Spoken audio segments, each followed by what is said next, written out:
안녕하세요, 여러분. 오늘도 강민혁입니다. 라이브 중에 이렇게 관련된 질문에 증문, 즉답을 하고 있습니다.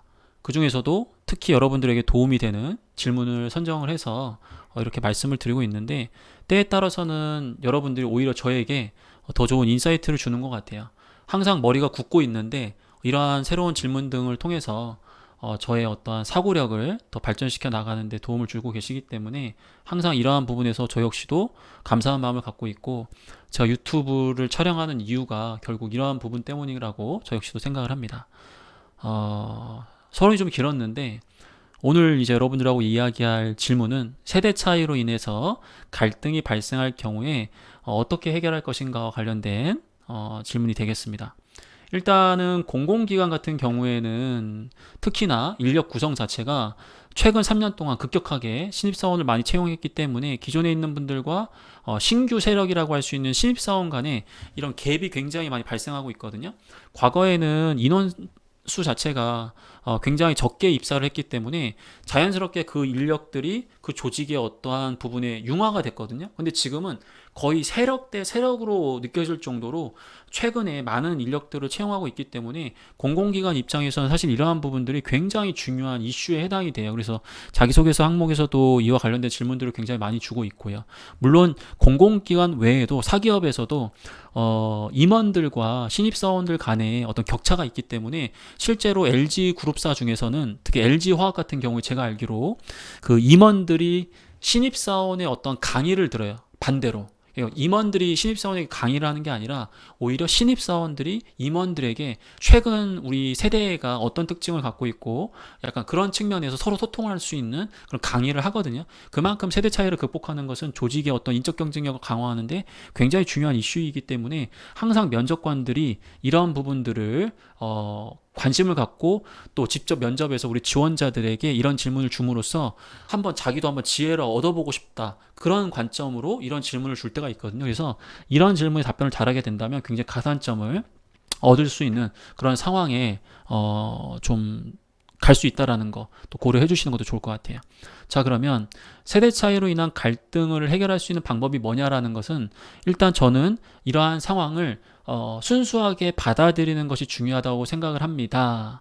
그 이유는 세대 차이뿐만 아니라 다양한 그러한 이유로 인해서 어떤 구성원들 간의 갈등이 있을 수 있고, 갈등이 있다라는 것 자체를 회피하거나 갈등을 이렇게 말 그대로 좀 무마하기 위해서 이렇게 하는 것보다는 적극적으로 이 갈등을 해결했을 때 오히려 그 조직이 더 발전되기 때문에 이 세대 차이로 인한 갈등 자체가 오히려 우리 조직을 더 발전시킬 수 있는 계기가 될 수 있다는 긍정적인 생각을 가질 것 같습니다. 그리고 나서 그 세대 차이에 대한 부분을, 문제의 원인이 과연 무엇인지, 서로 간의 어떤 원망이나 그런 부분이 아니라 오히려 최근에는 서로 간에 어떠한 배려를 하기 위해서 한다라는 행동이 오히려 또 오해가 되면서 갈등이 발생할 수도 있기 때문에 저는 그러한 측면에서 서로 간에 좀 뭐랄까 이해할 수 있는 그러한 방법이라든지 그 다음에 자리라든지 그러한 부분들을 꾸준하게 이어갈 수 있는 아이디어를 내므로써 뭐 이러한 부분을 적극적으로 해결해 보고 싶습니다. 약간 이런 느낌으로도 이야기를 할 수 있는 거거든요. 제가 지금 이야기한 거는 굉장히 구체적인 아이디어를 얘기하진 않았는데, 방금 제 답변에서 여러분들이 참고하셔야 될 것은 갈등을 바라보는 관점, 그리고 조직 생활에서 갈등을 해결하는 게 왜 도움이 되는 것인지 등등등으로 이러한 부분들을 나중에 입사했을 때 계속해서 적극적으로 해결할 수 있는 사람이다, 그런 걸 보여주는 것도 전 나쁘지 않은 거거든요. 굉장히 뛰어난 아이디어를 낸다라고 한다면 너무 좋겠죠. 근데 보통 사람들은 이런 상황에서 뭐 기가 막힌 아이디어를 낸다라는 게 굉장히 어렵잖아요. 그럼 여러분들이 최소한 어떤 모습을 보여줘야 되겠어요? 나는 입사해서 이러한 갈등이 있다고 하더라도 이 사람들은 대체 왜 이런 거지? 나랑 너무 세대 차이가 많이 나네? 이런 것들을 짜증내거나 스트레스를 받거나 힘들어하는 게 아니라, 오케이, 나랑 세대 차이가 나기 때문에 이러한 갈등이 있을 수 있다, 그렇기 때문에 이러한 부분들을 오히려 존중을 하고 또 이러한 갈등을 해결하려고 노력을 했을 때 나도 그렇고 우리 조직이 더 발전할 수 있지 않을까? 그런 긍정적인 마인드를 갖고 있다는 모습을 여러분들이 보여줄 수 있다면, 아이디어가 구체적이지 않는다고 하더라도 충분히 면접관에게 이 친구는 그래도 최소한 나중에 우리 조직에서 이런 문제에 직면했을 때 계속해서 같이 적극적으로 해결하면서 도움을 좀 줄 수 있는 그런 사람이구나, 그런 모습을 보여줄 수 있다라는 거예요. 오케이? 그래서 이 세대 차이로 인한 갈등 발생 시 해결 방법은 일단은 갈등의 관점과 조직 생활을 하면서 이런 갈등을 적극적으로 해결하고자 의지가 있는 사람이라는 거 먼저 보여주시고요. 두 번째는 구체적인 아이디어는 아니라고 하더라도 단계적이고 지속적이고 꾸준하게 이러한 부분들을 해결할 수 있는 아이디어를 같이 고민해보고 해결하고자 하는 적극적인 의지가 있다라는 부분, 그런 두 가지 정도만 일단 보여주시고요. 만약 기발한 아이디어가 있다면 그런 것들도 보태시고, 또 이 회사의 특징이라든지 이 회사 인력 구성이라든지 직무의 특징이라든지 그런 게 있다고 한다면 그런 것들을 좀 응용하시면서, 다 이야기하라는 게 아니라 여러분들에게 좀 맞는, 여러분들 상황이 적합한 그런 부분들을 이야기해 주신다면 정답이 될 수 있을 거라고 저는 생각을 합니다. 네, 지금부터는 그 나의 신념에 반하는 지시를 받았다면 어떻게 할 것인지와 관련된 면접 답변을 같이 살펴보도록 하겠습니다. 누가 봐도 너무 어색하다 이거 진짜.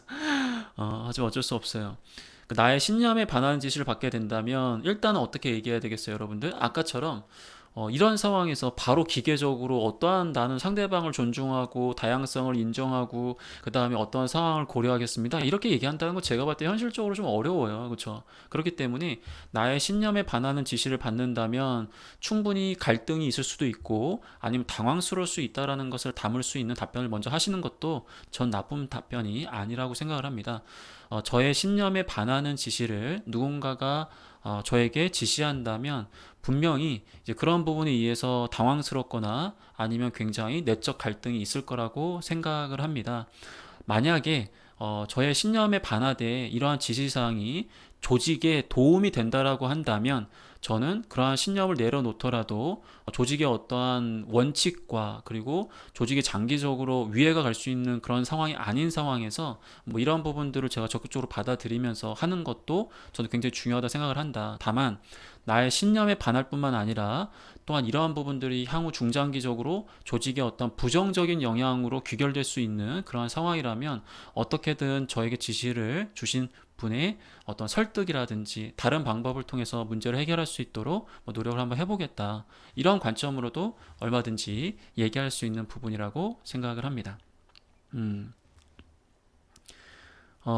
나의 신념에 반한다라고 한다면 뭐 제가 지금 방금 이야기했던 느낌 말고도 저는 지금 분석적 사고를 통해서 어떤 문제 상황을 여러 가지로 쪼개가지고 이런 상황에선 이렇게 하고 저런 상황에선 또 저렇게 하고 약간 이런 관점으로 이야기를 하고 있거든요. 네, 그렇기 때문에 이렇게 얘기할 수도 있는 것이고, 신념에 반한다라는 지시가 과연 뭐 본인의 신념이 예를 들어서 도전하는 삶인데 조직 내에서 우리 지원자에게 안정만을 추구한다라고 하면 어떻게 할 거냐, 약간 이런 느낌인 거잖아요. 그래서 이런 상황이라고 한다면 나의 신념이라는 것은 때에 따라서는 조직 활동을 하면서 자연스럽게 그 조직의 상황과 조직의 어떤 특징에 맞춰서 변형되어야 될 부분인 것이지, 어떤 나의 어떤 행동으로 인해서 주변에게 영향을 주는데 나의 신념만을 갖고 행동하는 것은 때로는 좋지 않은 행동이라고 생각을 하고, 또 그러한 고집을 버리는 게 오히려 신념으로서의 더 가치가 있다고 생각을 한다. 뭐 이런 관점으로도 얼마든지 얘기할 수 있는 이제 그런 부분이라고 봐주시면 좋겠습니다. 혹시 신념과 관련된 질문 여러분들 혹시 있으신가요? 이 나의 신념에 반하는 지시를 받았다, 어떻게 할 것이냐. 뭐 예를 들어서 본인의 신념 자체가 항상 긍정적으로 생각하는 신념인데 상사가 우리 지원자에게 너무 긍정적이다, 좀 약간은 좀 냉정하고 뭐 비판적으로 봐야 된다, 뭐 이렇게 얘기를 한다면 어떻게 할 거냐, 뭐 이런 상황일 수도 있는 거잖아요. 그런 상황에서 아까 얘기했던 것처럼 처음에 솔직한 감정, 하지만 조직에 맞추는 것도 굉장히 중요하고 여러 가지 옵션별로 선택해서 답변할 수 있다라는 이제 그런 부분으로서 여러분 연결하는 것도 의미가 있을 거라고 생각을 합니다. 우리 구지호님께서 이렇게 질문을 좀 주신 것 같은데, 상사가 본인의 능력보다 과한 업무량을 준다면 어떻게 하실 겁니까? 자, 이 질문에서 여러분들이 주의해야 될 것은 너무 지나치게 면접용 답변으로 이야기하는 것은 경계하셔야 됩니다. 그리고 솔직하게 어느 정도 감정적인 측면을 간략하게 얘기하더라도 당연히 조직과 상사의 의견에 맞춰서 답변을 할 수 있는 그런 기본적인 그런 조직 정서를 또 강조할 수 있어야 되겠죠. 자, 강민혁 지원자, 상사가 본인의 능력보다 과한 업무량을 준다면 어떻게 하실 겁니까? 솔직하게 처음에 이러한 상황에서 다소 서운하거나 상사가 다소 야속하게 느껴질 수 있다라고 생각을 합니다. 다만 조직 생활이라는 게 때에 따라서는 제 역할을 벗어나는 이제 그러한 역할을 수행할 수 있을 때 비로소 조직의 어떤 목표도 달성할 수 있고, 또 제가 또 이런 노력을 했을 때 저 역시도 성장할 수 있다라는 생각을 갖고 있기 때문에 상사가 저에게 줬다라는 것은 충분히 제가 100% 완수를 하지 못한다고 하더라도 팀에 도움이 될 수 있는 역할을 할 수 있다라는 믿음을 가지고 준 만큼 그 믿음에 배신하지 않기 위해서 제가 가진 역량과 없는 힘까지 발휘하면서 완성을 할 수 있도록 노력을 하겠습니다. 약간 이런 관점으로도 얼마든지 이야기할 수가 있겠죠. 물론 제가 지금 이야기한 거는 여러분들한테 굉장히 여러 가지 옵션을 주기 위해서 굉장히 여러 가지 의미들을 담았기 때문에 답변이 좀 길어지고 있다라는 부분들은 주의하셔야 됩니다. 그래서 제가 지금 이야기했던 논리는 딱 두 가지인 거죠. 첫 번째는 뭐다? 일단은 솔직하게 어느 정도는 얘기를 해주셔야 된다라는 거예요. 너무 기계적으로 상사가 이렇게 한다고 해서 저는 무조건 하겠습니다, 이렇게 해버리면 누가 보더라도 굉장히 취업용인 거잖아요. 그렇기 때문에 처음에는 약간 당황스러울 수도 있다, 또 상사가 다소 원망스러울 수 있다라고 생각을 하겠다라는 감정적인 부분을 간략하게 먼저 보여주는 건 큰 문제가 안 된다라는 거죠.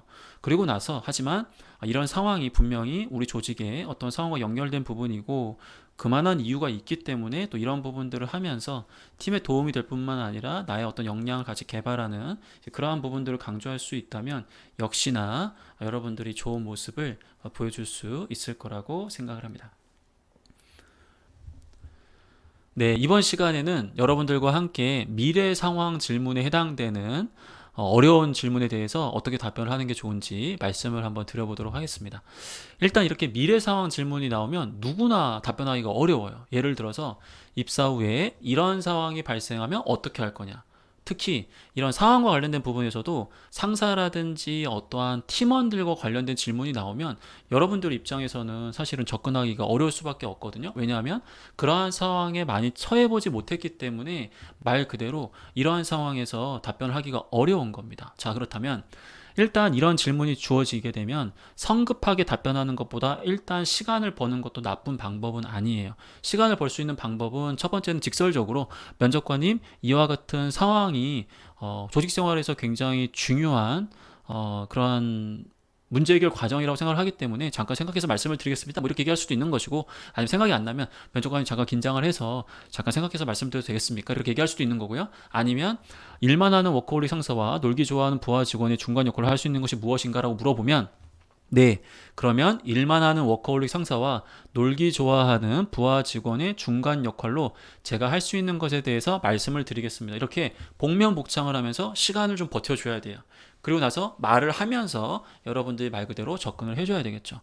자, 그렇다면 섣불리 아이디어를 이야기하는 것은 좋은 방법이 아니에요. 이런 질문들은 여러분들 두 갈식으로 이야기하는 것은 좋은 부분이 아니라고 저는 생각을 합니다. 왜냐하면 두 갈식으로 먼저 이야기를 하다 버리면 말 그대로 뒤에 이러한 의견들을 수정하기가 어려워지기 때문에 오히려 이러한 부분들은 기승전결 방식을 통해서 여러분이 접근할 수가 있겠죠. 워커홀릭 상사와 놀기 좋아하는 부하 직원의 중간 역할을 할 수 있는 것을 말씀드려 보도록 하겠습니다.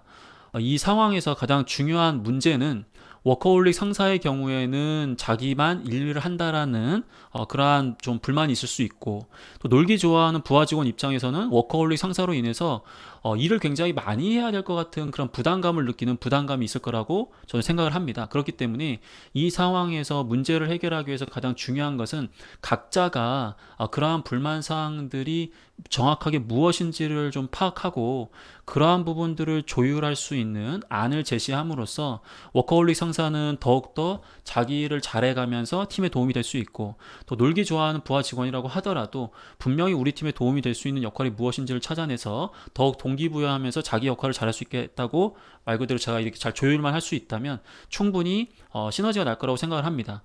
이와 반대로 제가 또 중간자 입장에서 워커홀릭 상사의 그런 업무를 좀 더 지원을 해주면서 지치지 않고 오랫동안 일할 수 있는 지원 역할을 해야 된다 생각을 하고, 또한 놀기 좋아하는 부하 직원도 나중에는 또 자기 역할을 해야 되는 게 굉장히 중요하기 때문에 기본적으로 이런 성향이 있다고 하더라도 말 그대로 어떻게 되겠어요? 일을 좀 재미를 붙여서 할 수 있는 그런 부분들을 더 유도하면서 계속해서 조직에 도움도 되고 역량 향상도 이끌어낼 수 있는 약간 이런 방법으로 접근을 하는 것도 좋겠다는 말씀을 드려봅니다. 좋습니다. 자, 여러분들 제가 지금 이 영상에서 설명을 위해서 제가 지금 두 가지 시나리오를 말씀을 드린 거예요. 첫 번째는 문제의 원인을 파악해서 거기에 맞춰가지고 내가 역할을 수행하겠다는 거에서 버전 하나, 그리고 마찬가지 문제의 원인을 보되 내가 또 중간 관리자 입장에서 또 할 수 있는 거 하나, 이렇게 두 개를 얘기했는데 두 개를 다 얘기할 필요는 없고 제가 그냥 버전을 얘기한 거기 때문에 이런 부분에서 여러분들이 말씀을 해주시면 좋다는 거죠. 왜 박수 안 쳐요? 쳤습니다. 오케이? 자, 좋아요. 방금 제가 얘기했던 거 여러분들 어떻게 생각하세요? 무조건 이런 것들을 여러분들이 두 갈식으로만 이야기해야 된다고 생각을 하니까 더 어려워지는 거거든요. 항상 이런 상황에서는 그 문제의 원인을 정확하게 파악해야 되고요. 항상 조직에 도움이 되는 방향으로, 그리고 상사나 구성원들에 대해서 이해하는 이런 부분으로 여러분들이 접근하시는 게 굉장히 좋은 답변이 될 수 있어요. 그래서 이런 질문 나왔을 때 누구나 어려운 거니까 너무 이렇게 막 긴장하거나 어떤 정답만을 얘기해야 된다기보다도 어떤 문제 상황에서 그 문제를 해결할 수 있는 본인의 어떤 문제 해결 능력, 그런 부분도 반영하시는 것도 좋을 거라고 생각을 합니다.